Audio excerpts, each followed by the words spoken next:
У новоиспеченной мамы иногда поводов для волнения много. Постоянная икота, сыпь, пульс в родничке. Сейчас мы расскажем о 9 вещах, о которых точно не стоит беспокоиться. Первое. Случайно задеть родничок на голове у ребенка. Не нужно паниковать, если вы случайно задели мягкие места на голове ребенка. Вы ни в коем случае не повредите ему мозг, ведь он под надежной защитой толстой мембраны. Родничок нужен для того, чтобы ребенок безопасно преодолел узкие родовые пути.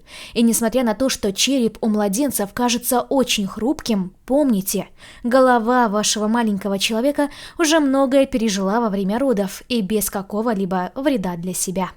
Второе. Пульс в родничке. То, что вы видите, это нормальная работа системы кровообращения вашего ребенка. Родничок покрывает еще не соединившиеся части черепа, а так как они еще мягкие, через них видно вены и артерии. Третье. Кровь в подгузнике новорожденной девочки. Иногда во время беременности у женщины повышается уровень эстрогенов. Это может стимулировать матку у плода. В течение первой недели жизни у малышек нередко бывают мини-месячные, когда матка выделяет немного крови. Четвертое. Маленькая впадина или ямка на груди у новорожденного. Спокойно. Это не проблемы с сердцем. По мнению экспертов, грудная кость состоит из 3 частей. Отступ, который вы видите, это, скорее всего, нижняя часть, повернутая назад. Когда ваш ребенок подрастет, все выпрямится и встанет на свои места. Пятое. Ребенок какает после каждого кормления. Груднички действительно могут какать после каждого кормления, так как грудное молоко переваривается довольно быстро. У младенцев на искусственном скармливании, например, опорожнение кишечника происходит реже. Шестое. Постоянная икота. Седьмое. Плач. У новорожденных еще не сформировавшейся нервной системы, и они легко пугаются. Вот 2 причины, по которым физически здоровые малыши проливают столько слез.